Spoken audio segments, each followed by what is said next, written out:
Dave and Melanie are also part of the board.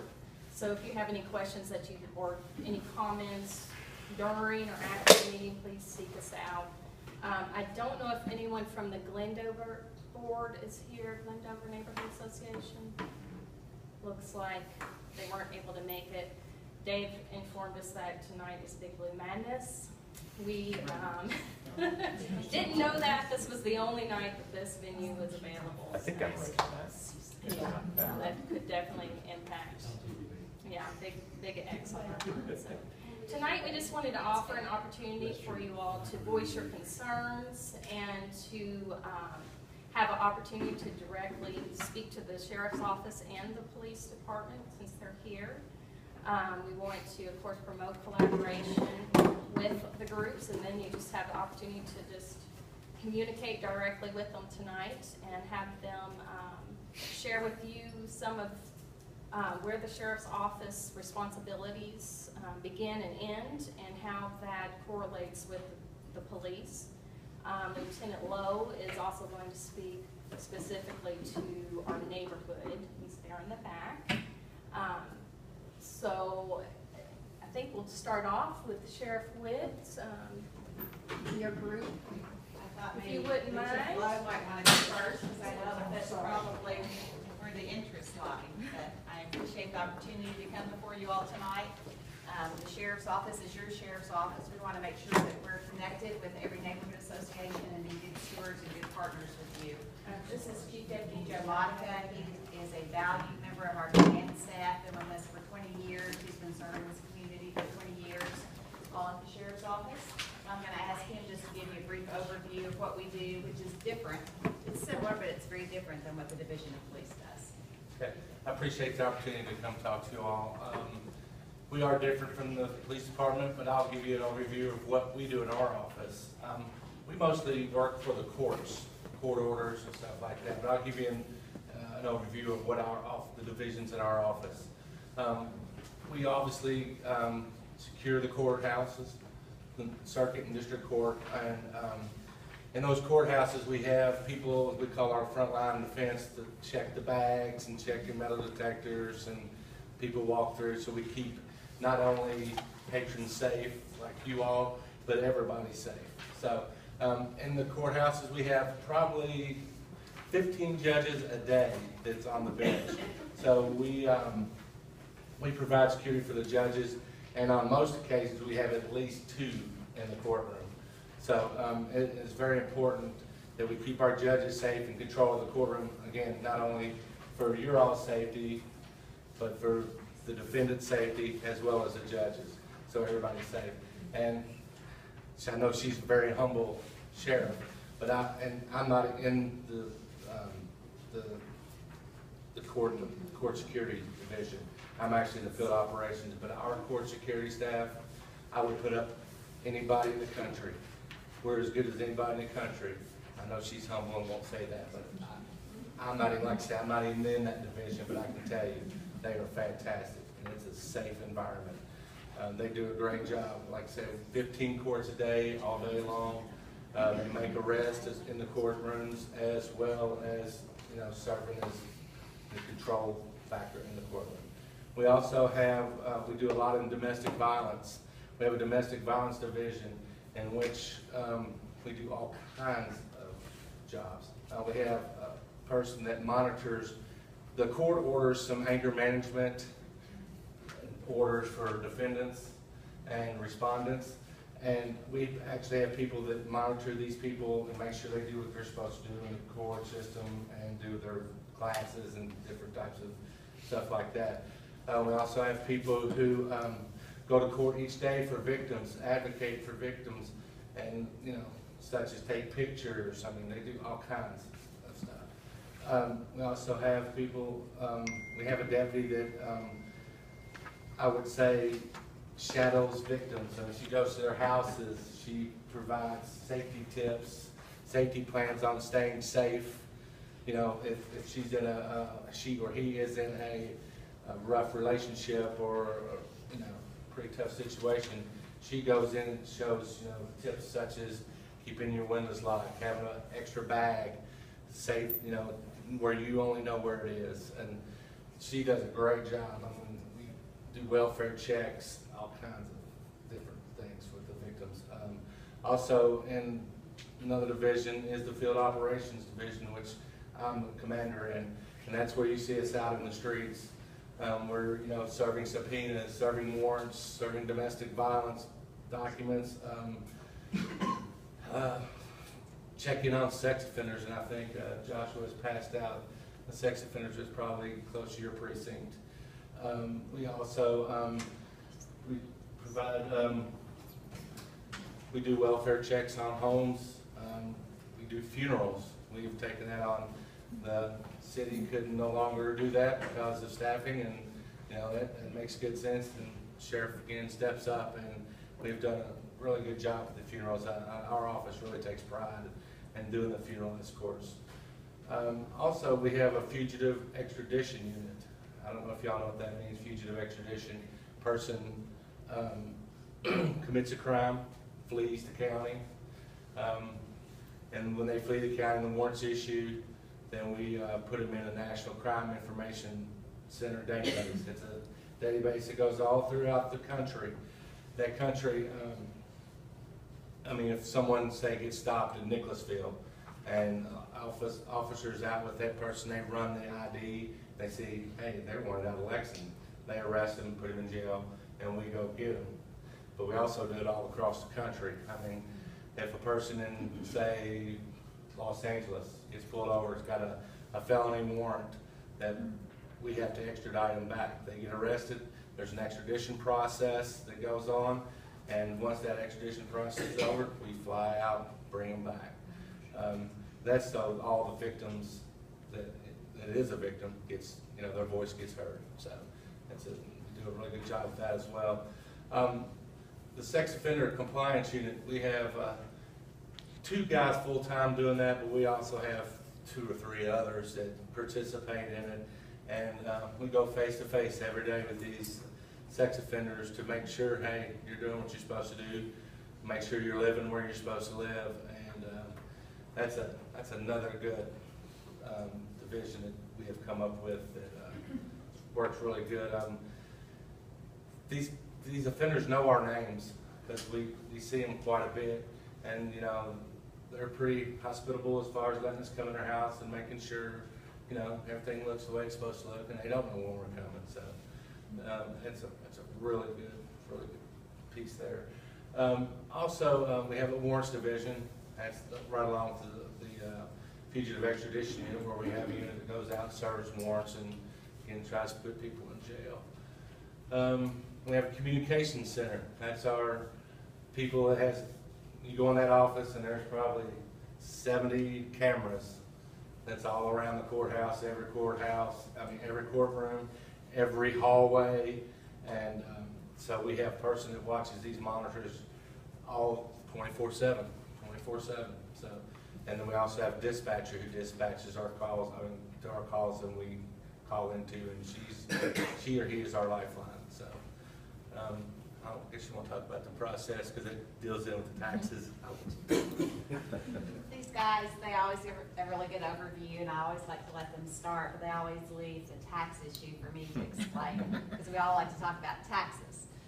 So thanks for that overview. I want to touch just for a minute though on the flyer that Joshua handed out to you. That individual actually would be defined as living in the Glendover Neighborhood Association, but he is relatively close to here. He has lived there for a number of years. Chief Modic is right. This unit does frequent and random checks on all sex offenders living in Fayette County. These are convicted offenders who have either been probated, but most have served out their time. Some are still supervised by probation and parole, so in addition to visits from us, they're getting checked on by their parole officer, and the parole officer is going throughout the house. They can do a little bit more than what the Office of Sheriff can do, and so oftentimes we partner with probation and parole for those that are under supervision, and we make our checks collectively together. They are all random. We don't ever tell them that we're coming. If they're not there and we do leave a card, they call, they're like, well, I'm home now. And we're like, well, we're not going to come now. We'll be back another day at our choosing. So we do attempt to verify residency requirements on all 300 plus offenders saying that they reside in Fayette County. Now, we all know, because we've been doing this work for a very long time, there are offenders who will move into Fayette County thinking, well, hey, I don't have to register anymore. We have a great partnership with law enforcement across the country. And when they leave a jurisdiction and that agency can't find them there anymore, they're putting out leads to try to find where they've gone and to notify cities where they might have family, etc., that they might be coming to. So if you see something unusual, maybe there's a rental house on your street or a new neighbor that's come in and it just doesn't look right, doesn't feel right, if you'll give us a call, we'll be glad to come out and introduce ourselves to that new neighbor, attempt to identify whether or not they might be an individual that we want to get compliant with the law, or maybe they're just new to Lexington and they are law-abiding. That's the goal of this. That's the goal of the registry, to keep convicted sex offenders who have done their time, who move back into communities, successful. And success in this instance is defined as not reoffending. This is a great information tool to have. When communities know who living among them may be the most dangerous, it makes everybody safer. We always tell the offender before we start a door-to-door campaign, because when a new offender moves in, we'll go throughout the street and the street over to let the residents know the offender has moved in. We start with the offender though. We introduce ourselves to the offender and we say, here's who we are, this is a unit that we do here in Fayette County, and this is how it's done here in Lexington. We're gonna let your neighbors know that you're living here. And we've never had one problem. We've been doing this work since 1998. But to move on to the tax issue, because I know you've got other stuff and you want to hear from the lieutenant about recent things that have gone on in this area. This year, the tax roll that I signed for was $293 million.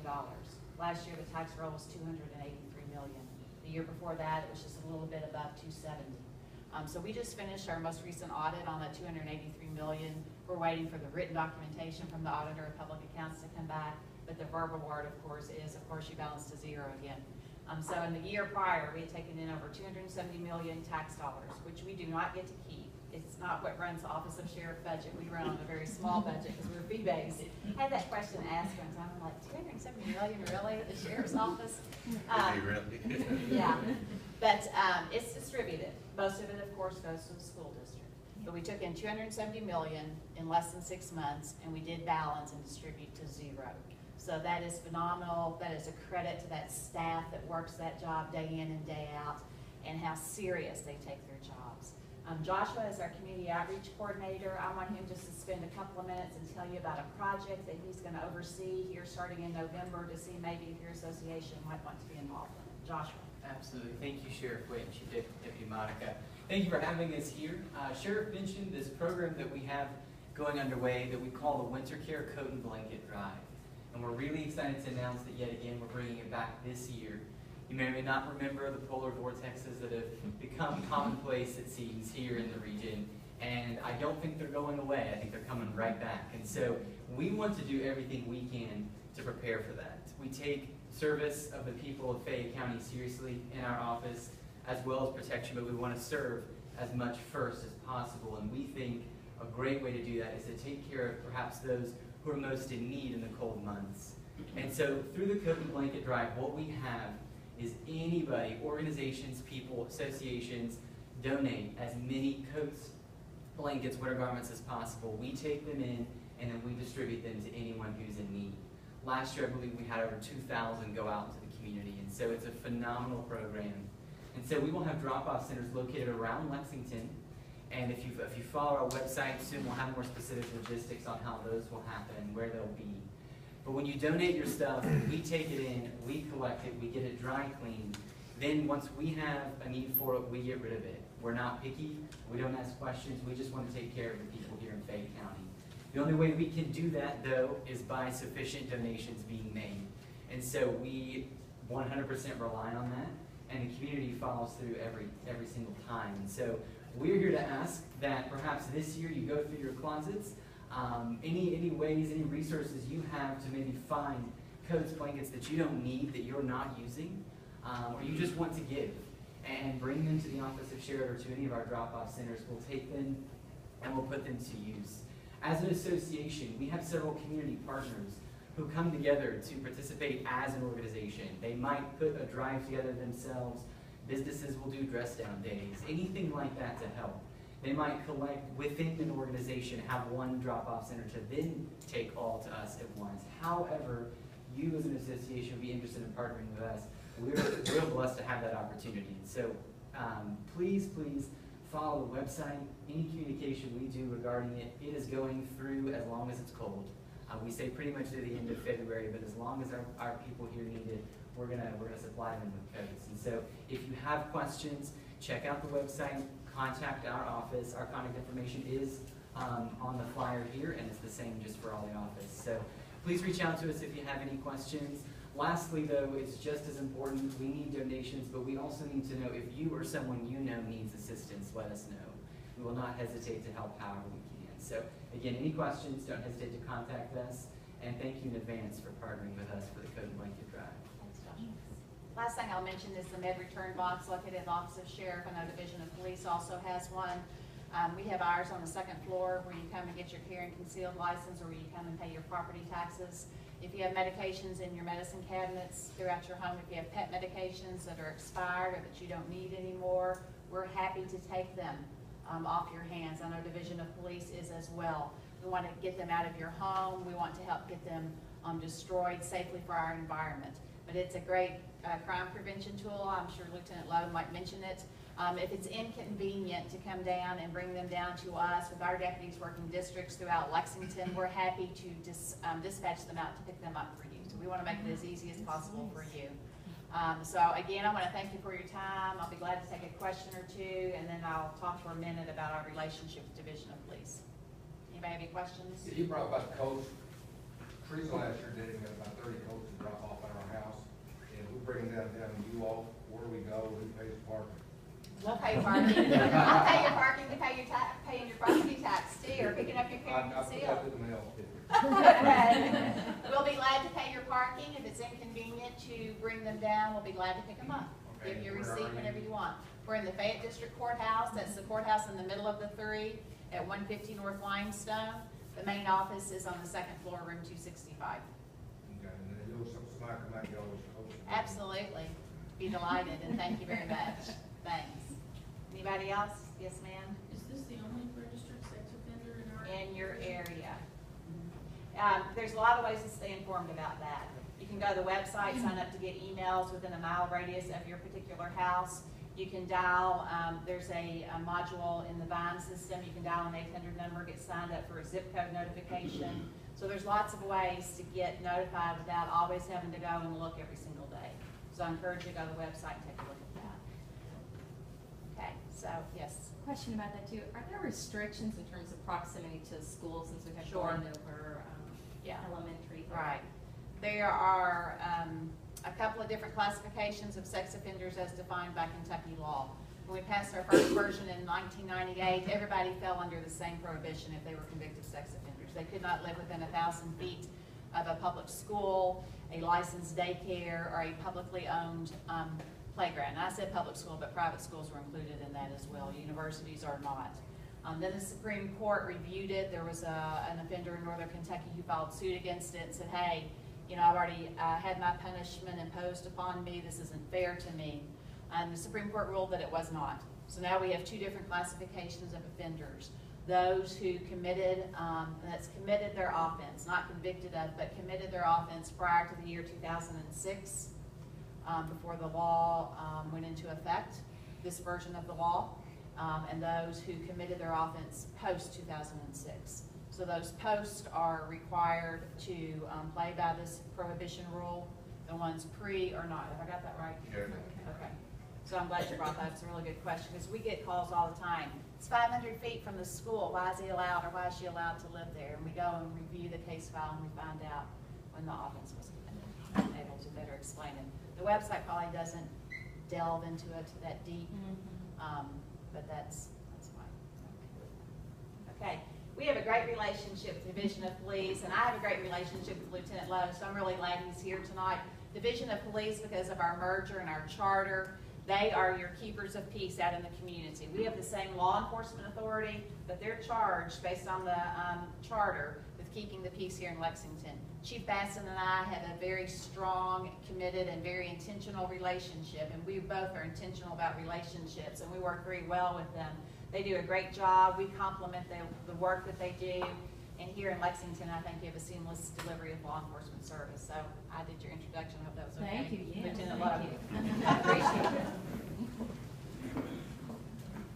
Thank you, Sheriff. Yes. Hello, everybody. Hi there. My name's Eric Lowe. I'm a lieutenant with Lexington Police Department. Some people don't know what lieutenant means. I'll just real quickly explain it. Basically, you have the line officers who are the ones that would respond to calls for service, accidents, take reports from you. All of them are grouped into squads of officers that are run by a sergeant. That's the frontline supervision that we have in the police department. Above that's the lieutenant, which is where I am. We run shifts of officers. The city's broken up into 3 sectors. We've got West Sector, East Sector, and Central Sector, which makes sense based upon the geography. To explain how big East Sector is, it goes from Nicholasville Road on the south side all the way around to Paris Pike, outside of New Circle Road on the north side, and outside of Cooper on the south side. So it's a big area. And I've got that area for second shift. Second shift is from 4 o'clock in the afternoon until 2 o'clock in the morning. I've got 4 sergeants and 4 squads of officers that work for me. There's 35 people on that shift, which kind of gives you where I am and who I am. Been with the police department 15 years. Have spent most of my career in East Sector. I've moved back and forth with different promotions and different job assignments. I've been back in East Sector about 2 months now, but like I said, most of my career is here. Like Sheriff Witt said, we have very different missions, but we work well together. Both of us, both agencies are very interested in partnering with the communities, getting out, talking to people, coming to meetings like this, answering questions, giving advice and tips on how to try to avoid having crime in your community. Like she said, we are the primary law enforcement services. You call 911, we are who you're going to get. But we wouldn't be able to do all of the things that we get done without the help of the sheriff's office, being able to do some of the other jobs. So we really do appreciate that. First thing I'm going to talk about, recent crime in your neighborhood, and not only me just standing up here saying this is what it is, telling you how you can go find out the information, and then talk about some tips on how to prevent crime. Where I got this the crime numbers is from a website called Raids Online. Now I've got a little different access that you would have, and I can get in and see actual addresses and details about the crimes, but you can see in general what crimes are being committed in a certain area. You can give it the crimes you're interested in, a date range, and move around on a map to get the neighborhood you want to look at. The website is called Raids Online, RAIDSONLINE. Every day we upload all of our crime reports to this website. So it's delayed by about a day, but you can go and see all the crime that's happening in your area. From talking to Laura, I focused on Southern Heights. It's kind of like pulling up Google Maps. If you're looking for Chinese restaurants, you'll see a bunch of different Chinese restaurants on the map. That's what it is with the crime. And so I looked at the middle of Southern Heights neighborhood, and I went back 3 months. In that 3 months, I know burglaries and car break-ins are the main area of focus. Now, I'll talk about reported crime. That's crime that is actually reported to the police department, that we've taken a report for and it's in the system. In those 3 months' time, in not just Southern Heights, just some of them got a little bit outside of that area, but there were 5 burglaries to houses and 3 reported car break-ins. Now, I know people call the police department for other car break-ins where somebody just rummaged through the car and didn't take anything. To actually take a report for a larceny firmata, which is what we call them, something would have had to have been stolen. There's a handful of ones where people have called in. I know after our phone call about a month ago or so, we had a spike of people calling in saying the cars were rummaged in. And yeah, and we don't know what's going on unless you all tell us, which is why I talk about the reported crime, because I know you all have a Facebook page. I went on it and found it today. And I see a lot of people telling other neighbors about crime. Now, 2 things with that. One, in my experience, when one crime happens and you talk about it on Facebook, it becomes 2, it becomes 4, it becomes 8, and people, as people talk about it and post about it, the impression can be had that that's multiple crimes, and that's not necessarily the case. That's just, there's nothing wrong with doing it on Facebook. I encourage you all to communicate with each other, but that's just something to keep in mind, that that does happen from time to time, where we think there's more crime than there really is. One of the other things that probably has people concerned is how close in time a lot of those crimes that I mentioned were. They all happened in about a week. I mean, it was just all of a sudden we went from nothing to something. looking back to the beginning of the year for the same neighborhood, the 5 burglaries we've had recently, there's 8 going back to the beginning of the year. So it is a really safe neighborhood, but when you get a little spike like that, it puts people on edge, and it shouldn't, and I totally understand that. Going forward, there's 2 things. There's what is the Lexington Police Department going to do about it, and what can you all do about it? From our side, I've talked to my officers in roll call, sent messages to the lieutenants over the other shift, letting people know of the recent spike in the area so that hopefully we can get some extra patrols in your area to try to deal with it. And the other is what can you do? You all are your best resource. Trying not to be a victim and looking out for your neighbors. The Facebook page is a great way to do that. When you know your neighbors, you know what doesn't fit. You know what stands out. I'll give you an example from 2 of the burglary reports. I read the reports and they mentioned fluids in the driveway. Were you one of those? Here's the other one. And the officer that responded to me didn't recognize it. The one that responded to burglary down the street saw the same thing, says, listen to the same fluids here. Put that together. Right. So from reading those 2 burglary reports, what that tells me is there's a vehicle that doesn't belong in that driveway. And what you all can do as a neighbor is if you see a car in somebody's driveway that you don't recognize, you can call them or you can call us. We've got 911 as the emergency number you could call like if you actually see somebody break into a house. But if there's just something that's suspicious that you think maybe we should come check out, we've got a non-emergency number. It's 258-3600. It's in the phone book. It's on the internet. If you Google Lexington Police Department, there's that number, 258-3600. That's our non-emergency number. So those are some things you can do. Also, when people are out deciding that they're going to break into a house or break into a car, what they're looking for is an attractive target, something that looks inviting for a criminal. So the 2 main types of crime we've been talking about, burglaries and car break-ins. What do you think, when do you think most burglaries to houses happen? In the daytime. Why? Because you're not home. Because nobody's home. That's what they're looking for. They're looking for a mark that's not home. Anything you can do to make it look like you're home. Having, like especially when you're out of town, lights that come on and off. Maybe there's a car that you leave at the house that you normally leave in the garage. Maybe you leave it in the driveway so that it looks like there might be somebody home. Anything you can do to make it look like people are there. A big one is deliveries, packages on your front porch. 2 things that can happen is 1, somebody can just follow a FedEx truck around looking for packages being delivered, or just drive through the neighborhood looking for packages sitting on the front porch. What's that tell you when there's 3 packages sitting on the front porch? Nobody's home. Nobody answered the door, and that's why they left the package there. So that's a perfect example of something you can do. If you don't plan on being home when you know a package is going to be delivered, you can have FedEx hold it at their office and go pick it up there. It might be a little more inconvenient, but it might help you not be a victim. Car break-ins. There's 2 main types that people use to break into cars. Just going around pulling door handles, looking for unsecured cars, and then there's actually taking the step to break a window. Most of the people are just looking for unlocked cars. They'll go around pulling door handles, go get change, electronics, whatever they can find in the car. What do you think makes someone take the step to go from just checking to see if the car is unlocked to breaking the window? See something inside that they want to steal. Laptop bags, suitcases, briefcases, GPS, anything like that. It could even be the suction cup marks on the window. You know that there's some electronics in there, or a power cord coming off of the cigarette outlet. They're looking for something that gives them the incentive to take the risk of breaking the window to get in the car. What I always tell people is make your car look like a rental car. Nobody wants to break into a rental car. If it's clean, there's nothing in it, chances are they won't take the step to break the window. But if there's something juicy like a camera bag in there, they're probably going to take that step. One other thing on the topic of home burglaries is we get a lot of, we call them garage burglaries, is what we'll call them. Technically, it meets the statute of a burglary if you enter into a house to steal something. A lot of people will leave their garage doors up, and that's just inviting someone to come in and take your stuff.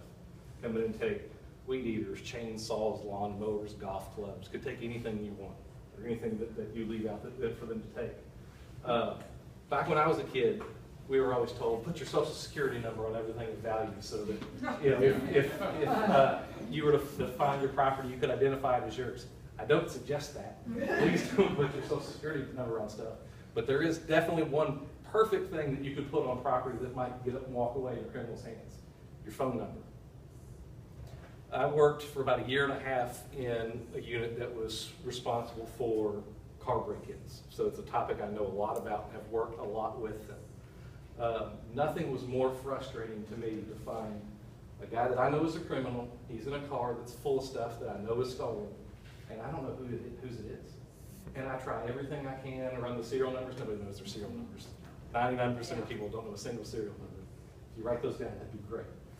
But I can't tell you how many times we'd have a vehicle full of what we knew was stolen property, and we just couldn't figure out who it was. If there was a phone number written on one of those items, we could call you, has some of your stuff been stolen? And you go, yes. And then we can put a criminal charge and hopefully get somebody committing the crime off of the street. Those are a few tips on how to not be a victim. What questions do you all have? Yes, ma'am. Is there any way that the people who did the recent burglaries might be caught? We do have some leads in 2 of the cases. We have credit cards used from one and checks cashed from another. The detectives are currently trying to track down surveillance video from those transactions. Video's great, it doesn't always lead to an ID. Depending on how good the video footage is, some of the tools we use can use Crime Stoppers. We've got a website called idthisperson.com. If you know any criminals that may have been committing crimes that you want to make $25 for, what we do is we'll put pictures of surveillance video up on this website, and anybody that can just name the person gets $25 anonymously. So, and there's also been times where we've gotten the surveillance video and I've said, I know who that is, because that's a person that's committed a lot of crimes and is out on the streets. So we have some leads. Whether that will end to a successful conclusion, I don't know at this point, but our detectives are working on it. Do you think it's the same people doing all of them, or different? My gut would tell me when you have very little low crime in a neighborhood, and then all of a sudden you have a spike over about a 3-4 day period of time, and here we are a week out with no new crimes. It's probably a group that's been moving, and hopefully hit here and moved on. That would be our hope. But especially we've had, I know in one instance there were 2 burglaries in the same day, and I know in another instance there were 2 reported car break-ins and at least 3 more call-ins about somebody rummaging through a car in the same day. So, from my history, I would say that's somebody jumping from neighborhood to neighborhood. Hopefully that's the case. But if it continues and you all let us know about it, we can even up our response even more. For homes where you have forced entry, some of the things we've had lately, do you have an idea of how much time the thieves are putting into monitoring those places before they're making a decision about whether or not to break into a house? Like, is this really like, are they spending a couple hours going through the neighborhood and trying to get an idea of which places are empty? Or are they putting in multiple days? Are they regular people? Do they know the neighborhoods really well? I think you're giving them too much credit, to be honest with you. Okay, well, I think they're making quick assessments based upon what they see from an exterior look of the house. Does this look on first glance to be somebody's home, somebody's not home? If their first instinct is that nobody's home, typically what they'll do is they'll go up and knock on the door, ring the doorbell, do that for a few minutes, and then if they've gotten no response, go around back. All of the entries that I've seen have been through the back. Go around back, break a small window in a door, pry a window, is typically what would happen. I will say if I was in the habit of using my deadbolt, mine would slow them down. I don't know if it would slow them down, but I wasn't. I'm starting using deadbolts. Absolutely. so one other, Deadbolt, don't leave the key. Yeah. so one other point I guess I'd make, and I don't know if I have a question here, but at least in a couple of cases where burglaries have happened close to my home, I have noticed that the homes that are broken into are very secluded in the backyard, meaning from the street, you cannot tell, if you're just walking by, you cannot tell if anybody's back there or what's going on there. And is that a choice? So is that a choice that's being made by? Oh, absolutely, Okay. that's a choice that's being made. Because like I said, the best offense you have against them is being able to look out for each other. If from your house, you know, there's no window, I have no windows on this side of the house, I've got one window on this side of the house, all I see on my neighbor's house is a bush row, trees, or privacy fence. You don't have that advantage of having a neighbor looking over. I mean, put yourself in the mind of a criminal. I'm in a backyard that's got a 6-foot privacy fence and nobody can see what I'm doing, versus I'm in a backyard that's got a 3-foot chain link fence and the surrounding houses have windows overlooking me. You know, there's lights on inside. It looks like there could be somebody home. So yeah, they're making strategic decisions about which houses to go after. There's a whole thing online, if you ever were to look at it, it's called Secured by Design. It's a study of how architecture affects crime. Our planning commissioner, Derek Paulson, is a big proponent of Safe by Design.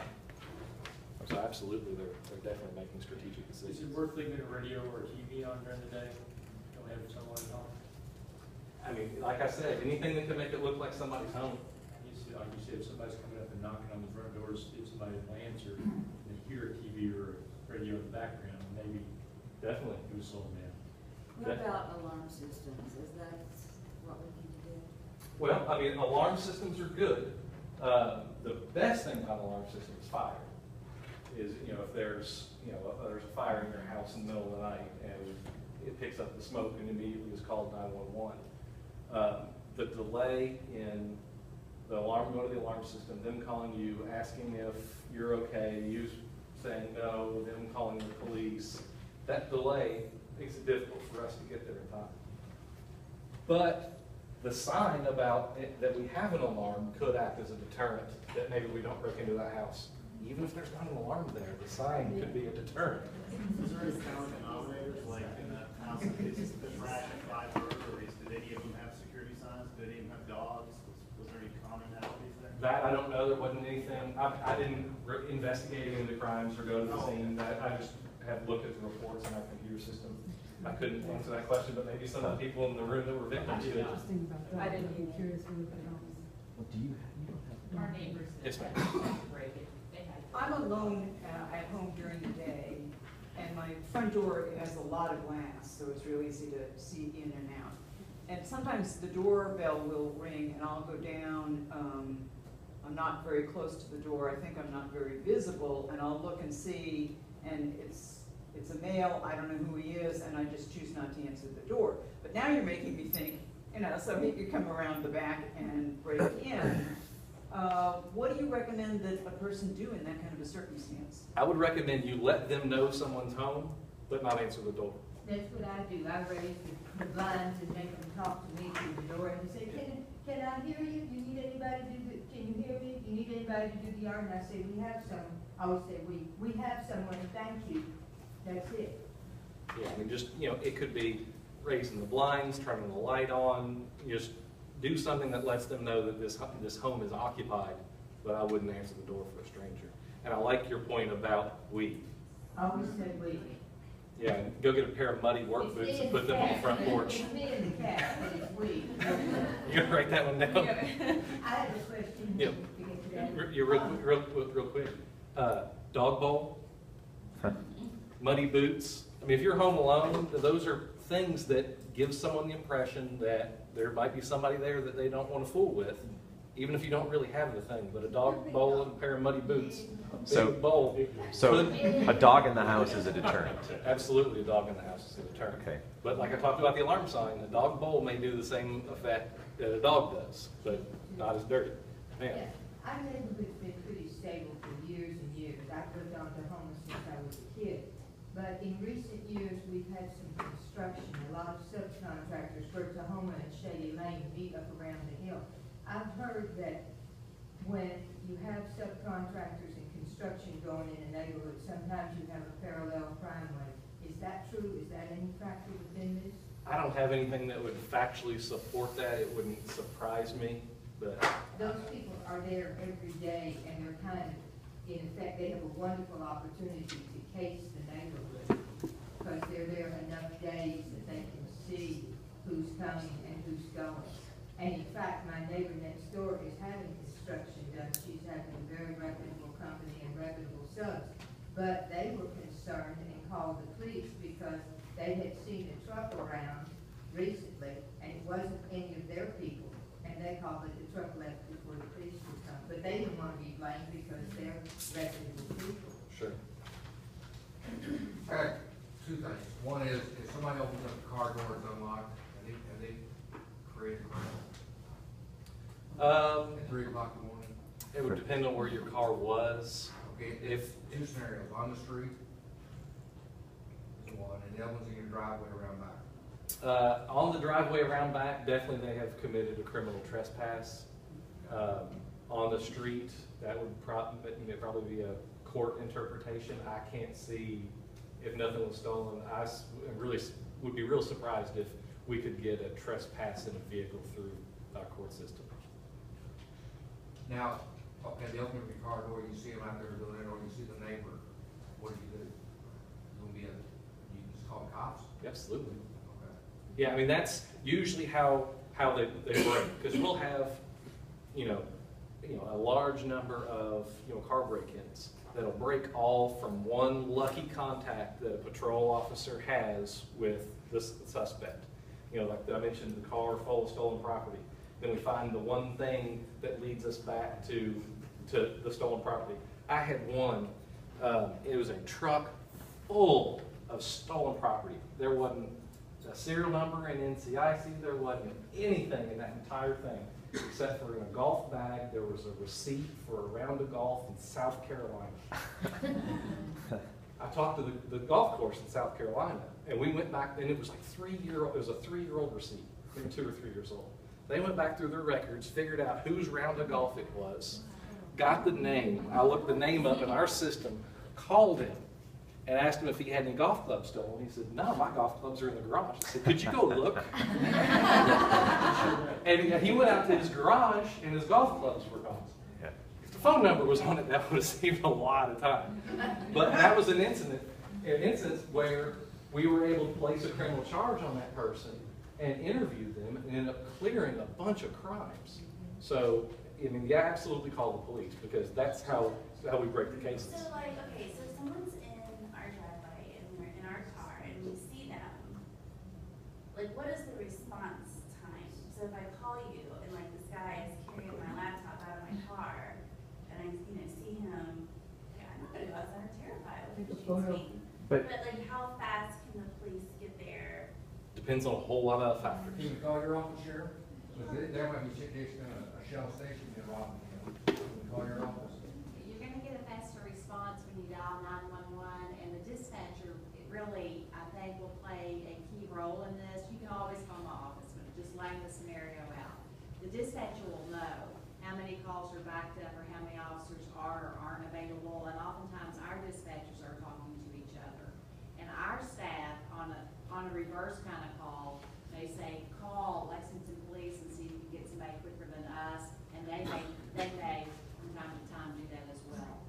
But I really think the appropriate thing first is to always call them and let the dispatchers try to disseminate that out. The reason I asked is, then I had two questions. The second thing is when a lot of these rummage into cars, whatever, which happens, people don't lock their cars, but we're incurring everything else, and something was put out by somebody saying the police said it's going to be increased patrols. Well, I've lived on Johnson for 5 years. I've seen you guys on my street once. And I fine. think it's when I call probably. Yeah, well, but anyway, once, and that was because you got a fire line thrown out. And I haven't seen increased patrols. And the thing is, I understand it's a nice neighborhood and everything else, but and I'm not gonna give you a speech about who pays everything and all that kind of stuff, because we all know.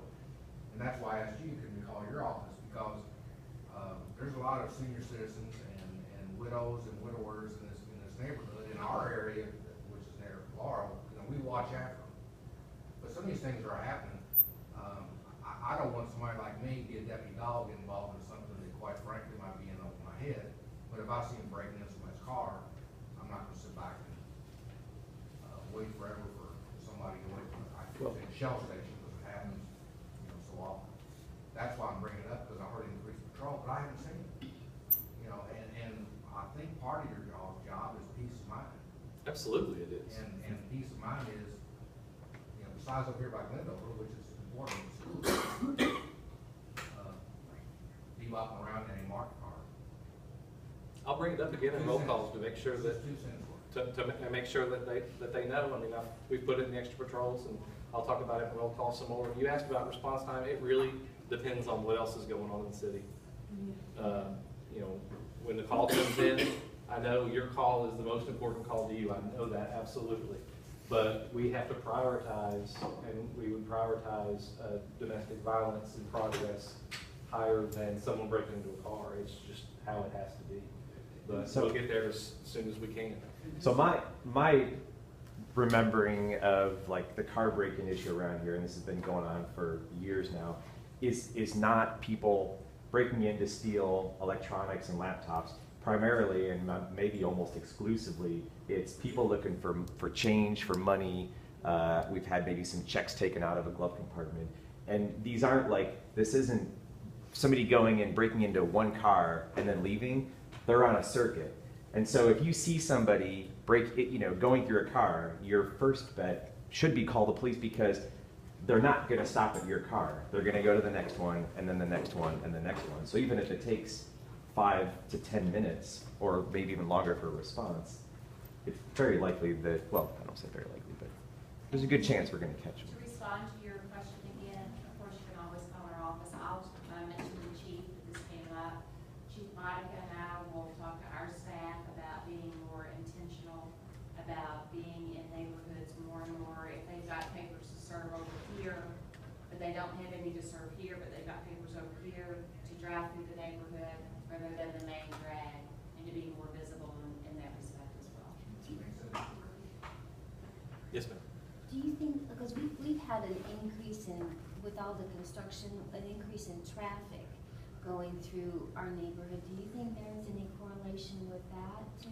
Well, you know, one thing that can happen is when the construction isn't going on and there's not legitimate reasons for unrecognized people to be in the neighborhood, outsiders would stand out more than in a situation where it's normal to have people you don't recognize. So that could change the dynamics when you get used to seeing people you don't recognize. I'm talking about from Baptist Health, you know, where we have many more, it seems like, many more cars and shuttles and whatnot traveling through the neighborhood that are coming to and from that facility, as opposed to construction like residential construction. Does that make sense? I'm not following. Baptist Health is Yeah. renovating big time, and so what we've seen is a dramatic increase in the volume of traffic, just in general, of people going to Baptist Health, coming away from it. They kind of use our area as a cut-through, if you will. I don't think that would have an impact on crime outside of what I'd mentioned about just being used to seeing people you don't recognize. You mentioned a couple times that you've uncovered trucks that are full of stolen property, which made me wonder if there's any sort of typical way that these people dispose of. It used to be pawn shops until we caught on. They still do pawn shops, but we've got a wonderful service that Sheriff Witt has helped us out with for years. Thank you very much, called Leads Online. We really appreciate that. It is instrumental. And I say it used to be pawn shops. We still find a lot of stuff in pawn shops. They're making attempts to get rid of property in other ways because of the efforts that we've been able to do with Leads Online. We have in the state of Kentucky, there's a reporting requirement for all pawn shops. Any buyer of secondhand goods has to report that transaction to law enforcement by, I think, 11 o'clock the next day. Several years ago, we started using a program called Leads Online that's really user-friendly, it's web-based. All the pawn shops get a free account where they can just enter their transactions, and law enforcement can run searches for property that's been pawned in a pawn shop. We made a lot of cases and continue to make cases with Leads Online where, you have, I could think of one case that had, it was a men's wedding ring that had 5 diamonds on it, and it was a pretty unique ring, and I was able to go to Leads Online and type in a query and figured it, here it was pawned, and then here's the person that pawned it. If you do know serial numbers, anytime, perfect time to go home right now, every serial number in your house. Because if you file a police report and your TV's stolen, I saw a lot of TVs on the burglary reports in this area, and we've got a serial number, which I know somebody came back and had their serial number, came back a few days later and reported it. We enter that serial number into Leads Online, and it will actually search every pawn shop in the country.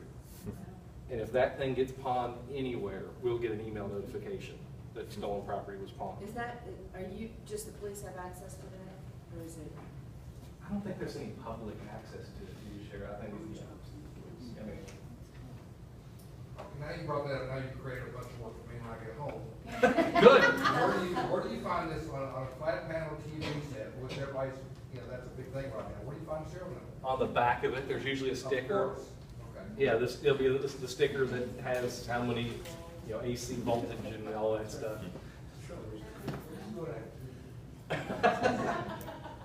Well, also, there's when you first purchased it, there was a registration thing that you're supposed to send in. Did you register? Yeah, there is, I believe Leads Online does have, that was why I was confused, I think there is a public component of Leads Online that lets you go in and enter all your serial numbers. And if something happens, I think you can have it send us a report from Leads Online of what your serial numbers are. I could be wrong, but I think, I know there's something that has that. I think Leads Online does have that public aspect. Yes, ma'am. I have actually 2 questions, but our neighbor mentioned these people who come around sometimes asking for odd jobs. Do you find that they are often thieves? Should we be calling you when someone's coming around asking for odd jobs? I wouldn't do any kind of business with somebody that I didn't call. I know we had in over off Fontaine, over back in like Romney area, we had some roofers who were going door to door trying to sell their roofing services. And one of the guys doing it is out on bond on a burglary from somebody's house. So. No, but I mean, do you think we should be reporting to the police that there's somebody in the neighborhood? No, yeah, absolutely. Yeah, call us on the non-emergency number. We'll go, and what we can do is we can go and we can do what we called a field interview, which is basically we document a contact. On this date at this time, I made contact with this person in this vehicle, so that, say I did that, at noon, I did a field interview, and then at 1 o'clock somebody's house gets broken into. One of the first steps the detective who's assigned that case is going to do is look and see what contacts we had in that neighborhood. Oh, here's a contact we had. I know that guy from 3 other cases, and that narrows their search. So, anytime you see something, once he had contact with you, he would leave the neighborhood. He wouldn't keep trying. not necessarily. Really? And my second question is it any kind of deterrent if neighbors organize themselves to walk around and just be out on the streets, so there's always somebody looking? Absolutely. Anytime there's people watching, it discourages criminal activity. Do you still have that neighborhood watch program that used to be a big thing a few years ago? There's an officer, his name is Beige Towery, who he coordinates that. I can either get your phone number and give it to him, or you can call the non-emergency number. I could write it, I can't even remember how to spell his name, but I can give you his contact information. He can help neighborhood associations set up neighborhood watches. I've seen signs around different parts of town with that, and used to hear a lot about it, but I haven't heard anything about it in a long time. A lot of them have become inactive, but the signs are still there. There was a question over here. I was just asking about jewelry, which doesn't have serial numbers. Jewelry is very difficult. I was just calling them. Yeah, jewelry is difficult to find unless it's very distinctive. Well, so I was at a safety meeting that Officer Towery led, and two sort of unrelated things. One was he talked about people going door to door. I remember him saying that technically people have to have a peddler's license to be able to, like, if you want to sell something and you want to do it door to door, you need to have some kind of license through the city. Is that true, or am I misremembering? We had an opinion from, I think it was our Department of Law, because it's an ordinance. And the opinion was that you have to have a peddler's license if you have the goods with you. Okay. If you're selling subscription services or magazines or something like that, no. But if you actually had boxes of things that I wanted to sell you one, yes. Okay. What about Girl Scouts? Well, right. Like, Careful what you wish for. so, so the other thing that Officer Towery suggested, and I know that a number of people in the Shadeland area here took action on it, was to organize sort of like smaller neighborhood groups. So Like it could block captains, block captains, or it could be a set of 5 or 6 homes, and the one person is sort of in charge of making sure that you have everybody else's phone number, you can disseminate information. So just making sure that you know who all your neighbors are, that you have the contact information for them, so that if something strange is going on, it's not a matter of just calling the police, but it's also, you can call your neighbors, you can alert everybody to what's going on. Yeah, I would definitely recommend that. Just don't leave us out of the loop. Right. Which happens sometimes. Is you get in this small little thing where we just talk back and forth. And Right. we get left out. I'm thinking it might be a good idea, you were asking about jewelry, what you could do. Maybe to the pictures of it. Would that be helpful to you? Pictures would be helpful. Engraving, if we were to find it, to be able to prove it's yours, because that's one of the things that we run into is if I find a camera in a pawn shop and it's got your picture on it, I can prove that's your camera. But if I find a ring and somebody says, no, that's my ring, I've had it forever, how do I prove? A picture would definitely help, but it's something personal like engraving would be better. I work a lot in the basement of a workshop, and I may or may not hear the doorbell, but if my dog started barking and somebody's breaking, if I see somebody at the top of the stairs, I'm more likely not gonna call the police, I'm more likely to put a claw hammer through their skull, I don't know what they're there for, or anything like that. I think I know the answer, but what do you recommend in that situation? 'Cause We get this kind of question a lot, and I can tell you all of these incidents are case-by-case decisions on whether or not it was justified. I can't stand up here and say, if A and B plus C, you're good. Minus D, you're not good. I can't give you that. What I can tell you is, if you were to have an instance where you had a lethal force encounter with somebody breaking into your home, it's first up to the police officers who respond to determine if they think it's justified. It's up to the prosecutors to think if they feel this is something that needs to be presented to a grand jury. And ultimately, it's up to a jury of your peers to decide if what you were encountering and what you felt made it justified for you to use deadly force. I can tell you one thing that we have that you don't is we can be wrong. You all can't. If I pull up to a store and I go in and I see an armed robbery in progress and I take action and I kill somebody and they were filming a movie set, I'm okay, you're not. So, I mean, just that's the mindset that you gotta think. If somebody is coming in, if I was in my bedroom and somebody's coming into my hallway, they're not gonna make it into my bedroom. But I'm not gonna ask any questions. But we've had people shoot through doors at people when they're still on the